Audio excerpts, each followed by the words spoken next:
Hi hello friends, welcome to our channel jobs for you. Friends, నిన్నటి నుంచి మన ఛానల్లో కూడా కరెంట్ అఫైర్స్ చెప్పడం స్టార్ట్ చేసామన్నటువంటి విషయం మీ అందరికీ తెలిసిందే. సో ఈరోజు కరెంట్ అఫైర్స్ని మనం చూద్దాం. ఈరోజు మొత్తంలో రాష్ట్రీయ, జాతీయ, అంతర్జాతీయ, రాజకీయ, క్రీడ, పుస్తకాలు, వ్యక్తులు, అవార్డులు ఇంకా మొదలగు విషయాలై వార్తల్లో నిలిచినటువంటి అతి ప్రాముఖ్యమైనటువంటి అంశాలన్నింటినీ కూడా బిట్స్గా తయారు చేసి కరెంట్ అఫైర్స్గా మేము ముందుకు అందించడం జరుగుతుంది. సో నేరుగా మనం లేట్ చేయకుండా బిట్స్ ఒక్కొక్కటిగా మనం చూద్దాం. సో చూడబోయే ముందుకు వచ్చిన రిక్వెస్ట్ ఏంటంటే ఫ్రెండ్స్, మన ఛానల్ని సబ్స్క్రైబ్ చేసుకోండి, వీడియోని లైక్ చేయండి, షేర్ చేయండి. ఇన్ కేస్ కరెంట్ అఫైర్స్ని వివరించేటువంటి క్రమంలో ఇంకేదన్నా బెటర్మెంట్ కావాల్సి ఉంటే సో మీరు కామెంట్ రూపంలో మాకు తెలియజేయండి. అంత మాత్రమే కాదు, ఈ కరెంట్ అఫైర్స్కి సంబంధించినటువంటి పీడిఎఫ్ లింక్ని కింద డిస్క్రిప్షన్స్లో ఇస్తాం. సో మన వెబ్సైట్ డెవలప్ చేయడం జరిగింది. సో ఆ లింక్ ద్వారా వెబ్సైట్లోకి వెళ్ళి మీరు కావాల్సినటువంటి పీడిఎఫ్ ఫార్మాట్ని మీరు డౌన్లోడ్ చేసుకోండి. అంత మాత్రమే కాదు, వాట్సాప్ గ్రూప్కి సంబంధించినటువంటి లింక్ కూడా డిస్క్రిప్షన్లో పెట్టాను. సో దాన్ని కూడా ఇన్ కేస్ మీకు ఇంట్రెస్ట్ ఉంటే జాయిన్ అవ్వండి ఫ్రెండ్స్. సో లేట్ చేయకుండా ఈరోజు కరెంట్ అఫైర్స్లోనికి మనం వెళ్దాం. సో 1వ తారీఖు నిన్న మనం స్టార్ట్ చేయడం జరిగింది ఫ్రెండ్స్. నిన్న 15 ప్రశ్నలు చెప్పాను. సో దాని తర్వాత నుంచి కంటిన్యూషన్ నెంబర్ నేను ఇస్తూ ఉన్నాను, ఎందుకంటే మంత్లీ వైజ్గా ఇవన్నీ కలిపి ఒక మంత్లీ వైజ్ పీడిఎఫ్గా మీకు నేను మళ్ళీ ఆ పీడిఎఫ్ను కూడా మీకు నేను అందుబాటులోకి తీసుకొస్తాను. సో సీరియల్ వైజ్గా డేట్ జస్ట్ చేంజ్ అయిపోతుంది, సింగిల్ ఫైల్లో మంత్లీ వైజ్ ఫైల్గా ఉండే విధంగా నేను బిల్డ్ చేసుకుంటూ ఉన్నాను. సో నెంబరింగ్లో ఏం లేదు కాబట్టి ఇది పెద్ద ఇష్యూ కాదనుకుంటున్నాను. సో లేట్ చేయకుండా ఒక్కొక్క ప్రశ్న చూద్దాం, కరెంట్ అఫైర్స్కి సంబంధించినటువంటి ప్రశ్నలని. సో ఇటీవల ఛత్తీస్గఢ్ రాష్ట్ర ప్రధాన కార్యదర్శిగా ఎవరు నియమితులయ్యారు? ఆప్షన్స్ చూద్దాం. Option A Amitabh Jain, option B Raj Kamal Gupta, option C Suresh Sinha, option D Arjun Singh. Answer చూస్తే option A friends, Amitabh Jain. Amitabh Jain గారు ఛత్తీస్గఢ్కి రాష్ట్ర ప్రధాన కార్యదర్శిగా ఇటీవల నవంబర్ 30వ తారీఖు ప్రకటించడం జరిగింది. పదవి ఈరోజు చేపట్టడం జరిగింది ఫ్రెండ్స్. తర్వాత ప్రశ్న చూస్తే, ప్రపంచ దేశాల్లో డ్రగ్స్ వినియోగంలో మొదటి 3 స్థానాల్లో నిలిచినటువంటి నగరాలు ఏవి? ప్రపంచ దేశాలన్నింటిలో కూడా డ్రగ్స్ అంటే మాదక ద్రవ్యాలు. సో మాదక ద్రవ్యాల వినియోగంలో మొదటి 3 స్థానాల్లో నిలిచినటువంటి నగరాలు ఏవి? ఆప్షన్స్ చూద్దాం. Option A New York, Karachi, New Delhi, option B Chicago, Shanghai, Mumbai, option C Sydney, Singapore, Jodhpur, option D London, Brazil, Bengaluru. So answer వచ్చేసి option A friends, New York, Karachi, New Delhi వరుసగా మొదటి 3 స్థానాల్లో ఇవి నిలిచాయి. డ్రగ్స్ వినియోగంలో ప్రపంచ దేశాల్లో కల్లా అత్యధికంగా ఎక్కువగా ఉపయోగిస్తున్నటువంటి మొదటి 3 నగరాలు ఏవంటే వరుసగా న్యూయార్క్, కరాచీ, న్యూఢిల్లీ. న్యూఢిల్లీ కూడా 3వ స్థానంలో నిలబడింది, అత్యంత ఎక్కువగా డ్రగ్స్ తీసుకుంటున్నటువంటి ఒక నగరంగా. నెక్స్ట్ క్వశ్చన్ చూద్దాం ఫ్రెండ్స్. ఇస్రోకు C-32LH-2 క్రయోజెనిక్ ప్రొపెల్లెంట్ ట్యాంకును పంపిణీ చేసిన ప్రాముఖ్యమైన భారత ప్రభుత్వ రంగ సంస్థ ఏది? సో ఇస్రోకు అంటే ఇండియన్ స్పేస్ రీసెర్చ్ ఆర్గనైజేషన్, మనకు తెలుసు ఫ్రెండ్స్, బెంగళూరులో ఉంది ఇది. సో దానికి కావాల్సినటువంటి ఇస్రోలో ర్యాకెట్లు అవి తయారు చేస్తూ ఉంటారు, అంతరిక్షంలోకి స్పేస్లోకి పంపించడానికి మనకందరికీ తెలిసినటువంటి విషయమే. సో ఆ సంస్థకు కావాల్సినటువంటి ఒక వస్తువుని C-32LH-2 క్రయోజెనిక్ ప్రొపెల్లెంట్ ట్యాంక్ అనేటువంటి ఒక వస్తువుని ఏ ప్రాముఖ్యమైనటువంటి భారత ప్రభుత్వ రంగ సంస్థ ఇస్రోకి అందజేసింది, పంపిణీ చేసింది? సో ఆప్షన్స్ చూస్తే Hindustan Aeronautics Limited, option B Bharat High Electrical Limited, option C Defence Research and Development Organisation, so option D పైవన్నీ. సో ఆన్సర్ చూస్తే పైవన్నీ కాదు friends, option A Hindustan Aeronautics Limited, HAL. Hindustan Aeronautics Limited ఇస్రోకి వస్తువు విషయమై సహాయం చేసింది. సో నెక్స్ట్ క్వశ్చన్ మనం చూద్దాం. భోపాల్ గ్యాస్ విషాద సంఘటనను జ్ఞాపకం తెచ్చుకుంటూ, సో మనందరికీ తెలుసు భోపాల్లో మరి గ్యాస్ లీకేజ్ అవ్వటం వల్ల మరి ఎన్నో వేల మంది ప్రాణాలు కోల్పోయారు ఒక రాత్రిలోనే. సో ఆ భోపాల్ గ్యాస్ విషాద సంఘటనను జ్ఞాపకం తెచ్చుకుంటూ మరల అటువంటి ప్రమాదాలు జరగకూడదని ఆశిస్తూ జాతీయ కాలుష్య నియంత్రణ దినోత్సవంగా ఏ రోజు జరుపుకుంటారు? సో ఆ విషాద ఘటన జ్ఞాపకం చేసుకుంటూ ఈ జాతీయ కాలుష్య నియంత్రణ దినోత్సవంగా మరి ఆ సమయం నుంచి జరుపుకోవడం జరుగుతుంది ప్రతి ఏటా. సో అది ఏ రోజున జరుపుకుంటారు? మనం ఆప్షన్స్ చూస్తే December 1, December 2, December 3, December 4. So answer వచ్చేసి December 2 ఫ్రెండ్స్. December 2న జాతీయ కాలుష్య నియంత్రణ దినోత్సవంగా జరుపుకుంటారు. సో దానికి ముఖ్య కారణం ఏంటంటే భోపాల్ గ్యాస్ విషాద ఘటన. సో పర్పస్ కూడా మనం గుర్తుండాలి ఫ్రెండ్స్. భోపాల్లో జరిగినటువంటి మరి ఆ గ్యాస్ ఘటనని ఉద్దేశించి మరి ఈ December 2న ఈ జాతీయ కాలుష్య నియంత్రణ దినోత్సవం జరుపుకుంటారు అనేటువంటి దాని బ్యాక్గ్రౌండ్ పర్పస్ కూడా మనం జ్ఞాపకం ఉంచుకోవాలి. సో నెక్స్ట్ ప్రశ్న మనం చూస్తే, అమెరికాకు కొత్తగా office of the management and budget డైరెక్టర్గా బాధ్యతలు చేపడుతున్న తొలి భారతీయ సంతతికి చెందిన ఇండో అమెరికన్ ఎవరు? సో అమెరికాలో మరి కొత్తగా ఎన్నికలు జరిగినాయి, ట్రంప్ ఓడిపోవడం జరిగింది, బోడెన్ గెలవడం జరిగింది. సో కొత్త మేనేజ్మెంట్ సిస్టమ్ని ఆయన కావాల్సినటువంటి వారిని ఆయన ఎన్నుకుంటూ కొత్త పదవి బాధ్యతలు ఇస్తూ ఉన్నారు. సో వాటిలో అతి ప్రాముఖ్యమైనటువంటి office of the management budget డైరెక్టర్గా మరి బాధ్యతలు ఎవరు స్వీకరించారంటే ఒక భారతీయ సంతతికి చెందినటువంటి వ్యక్తి స్వీకరించడం జరిగింది. సో ఇండో అమెరికన్ అంటే భారత సంతతికి చెందినటువంటి అమెరికన్ వాస్తవ్యురాలు. సో ఆవిడ పేరేంటి అనేటువంటి ప్రశ్న. సో మనం ఆన్సర్స్ చూస్తే option A Neera Tandon, option B Janet Ellen, option C Meera Khanna, option D Rolio Regina. So answer వచ్చేసి నీరా టాండన్. సో ఈవిడ భారతీయ సంతతికి చెందినటువంటి మహిళ. సో నెక్స్ట్ క్వశ్చన్ చూస్తే, ఉత్తరాఖండ్లో కృత్రిమంగా తయారు చేసిన సరస్సు పేరేమిటి? ఉత్తరాఖండ్లో ఏమొచ్చిన కృత్రిమంగా అంటే ఆర్టిఫిషియల్గా ఒక సరస్సుని తయారు చేయడం జరిగింది ఫ్రెండ్స్. మరి అక్కడ ఉన్నటువంటి దాదాపు 23 జిల్లాలకి మంచినీటి అవకాశాన్ని కల్పించడానికి కృత్రిమంగా ఒక సరస్సును తయారు చేయడం జరిగింది. సో ఆ సరస్సుకి ఒక పేరు పెట్టడం జరిగింది. ఆ సరస్సు పేరేమిటి? సో ఆప్షన్స్ మనం చూస్తే option A Chandradhar, option B Suryadhar, option C Grahadhar, option D Lekdhar. So answer చూస్తే option B friends, Suryadhar. Suryadhar కృత్రిమంగా తయారు చేసినటువంటి సరస్సు పేరు. సో నెక్స్ట్ క్వశ్చన్ మనం చూద్దాం. NDDB national dairy development board so కొత్త చైర్పర్సన్గా ఎవరు నియమితులయ్యారు? నేషనల్ డైరీ డెవలప్మెంట్ బోర్డ్ అంటే జాతీయ పాల ఉత్పత్తికి సంబంధించినటువంటి సంస్థ. సో ఆ సంస్థకి సంబంధించి కొత్త చైర్పర్సన్గా ఎవరు నియమితులయ్యారు? సో ఆప్షన్స్ చూద్దాం. Option A Vishal Jain, option B Ramesh Gupta, option C Varsha Joshi, option D Sushant Sinha. So answer వచ్చేసి C friends, Varsha Joshi.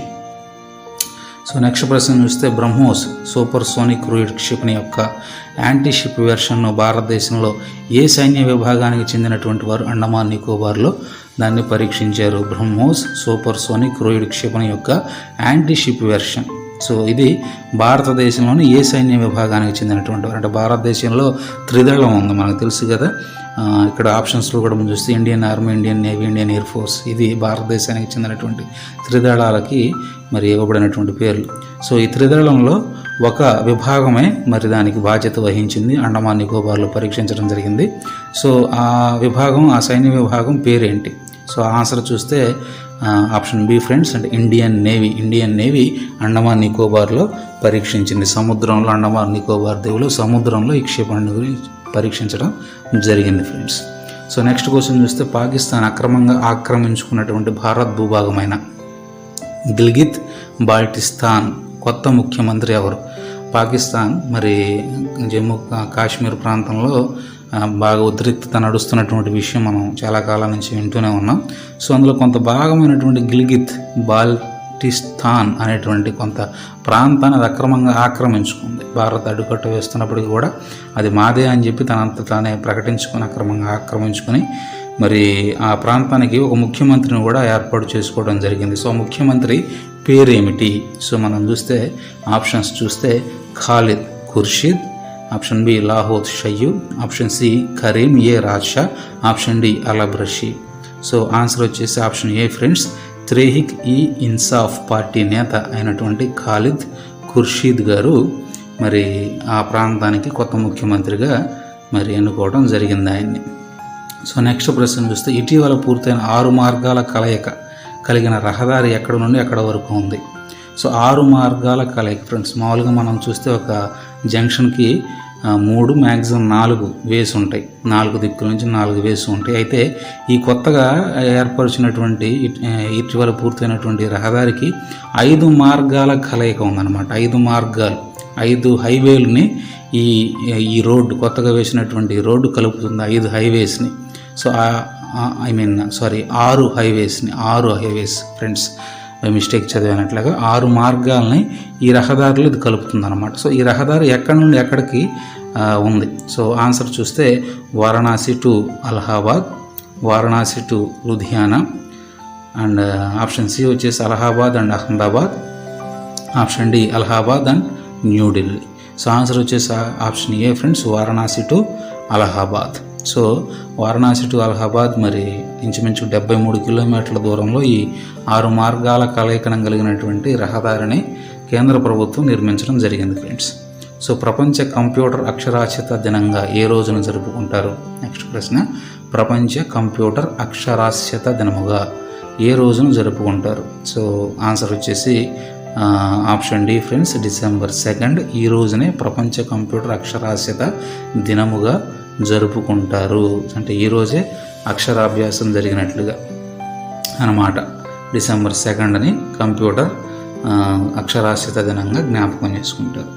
So next ప్రశ్న మనం చూస్తే AQI ఎయిర్ క్వాలిటీ ఇండెక్స్లో ప్రపంచంలో అత్యంత కలుషితమైన నగరాల జాబితాలో భారతదేశానికి చెందిన ఏ నగరం మొదటి స్థానంలో నిలిచింది? So AQI air quality index అనేది యుఎస్కి చెందినటువంటి ఒక సంస్థ ఫ్రెండ్స్, యుఎస్కి చెందినటువంటి ఒక సంస్థ.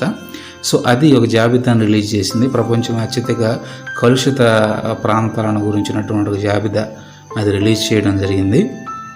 సో ఆ జాబితాలో భారతదేశంకి చెందినటువంటి ఒక ప్రముఖ నగరం మరి నిలిచింది ఫ్రెండ్స్. అంటే ప్రపంచం మొత్తంలో చూసుకుంటే భారతదేశంలో ఉన్నటువంటి ఆ నగరం 2వ స్థానంలో నిలిచింది.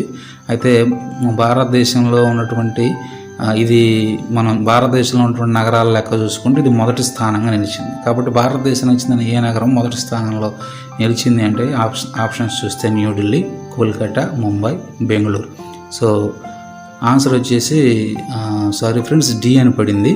సో యాక్చువల్లీ ఆన్సర్ వచ్చేసి న్యూఢిల్లీ, ఆప్షన్ డి అని పడింది, క్షమించాలి, న్యూఢిల్లీ ఫ్రెండ్స్.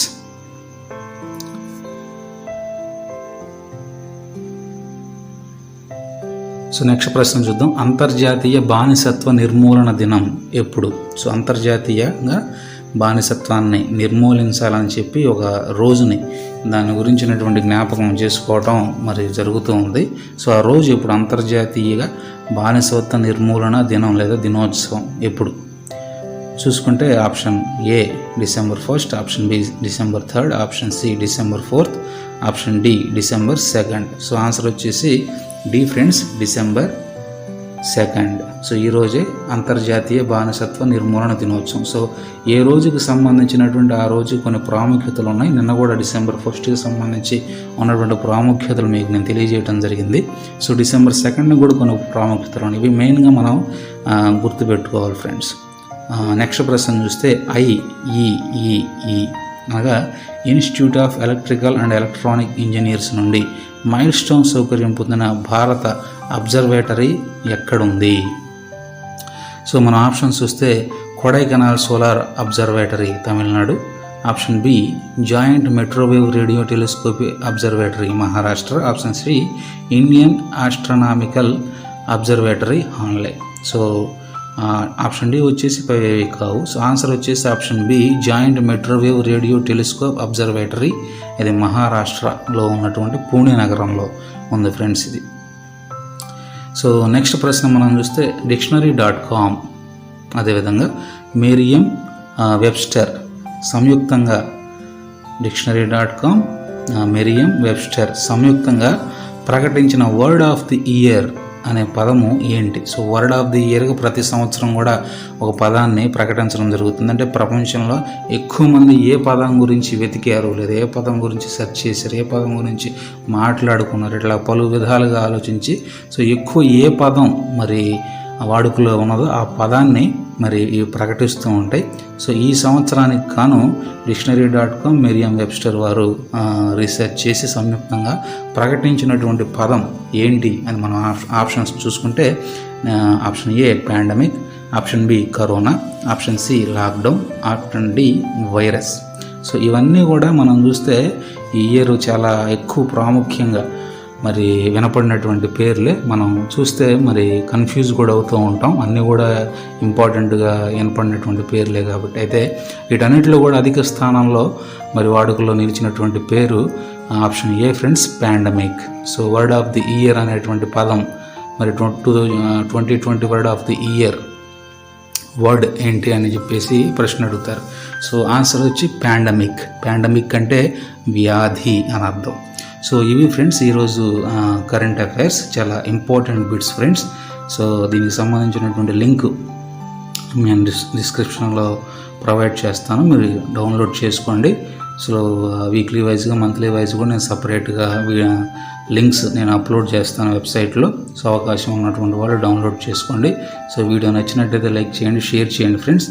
సో ఎక్స్ప్లెయినింగ్ అనేది మ్యాటర్ ఏదైతే ప్రాథమిక కీ ఏదైతే ఉంటుందో దీనికి సంబంధించి, ప్రశ్నలకు సంబంధించి నేను కింద సపరేట్గా టైప్ చేయట్లేదు. సో చెప్పేటప్పుడు నేను ఎక్స్ప్లెయిన్ చేస్తున్నాను. ఇన్ కేస్ దానికి సంబంధించినటువంటి మ్యాటర్ కూడా మీకు తప్పనిసరిగా కావాలి అంటే ప్రశ్న, దానికి బ్యాక్గ్రౌండ్ కూడా కొంత భాగం తెలిస్తే బాగుంటుంది అనేటువంటి అభిప్రాయం కనుక మీకు ఉంటే కింద కామెంట్ రూపంలో మీరు తెలియజేయండి ఫ్రెండ్స్. సో టైం సరిపోక నేను దాన్ని పెట్టడం లేదు. సో ఇన్ కేస్ మీరు కామెంట్ రూపంలో తెలియజేస్తే మెసేజ్ని బట్టి నేను దాన్ని కూడా కింద ఆ ప్రశ్నకు సంబంధించినటువంటి కామెంటరీని కూడా నేను ఒక 3-4 లైన్లు సపరేట్గా తయారు చేసి పెట్టడానికి ప్రయత్నం చేస్తాను ఫ్రెండ్స్. సో ఇది ఫ్రెండ్స్ 2వ తారీఖు డిసెంబర్ 2020కి సంబంధించినటువంటి current affairs video. Okay friends, thanks for watching. ఛానల్ని సబ్స్క్రైబ్ చేసుకోవడం మర్చిపోకండి ఫ్రెండ్స్. Thank you.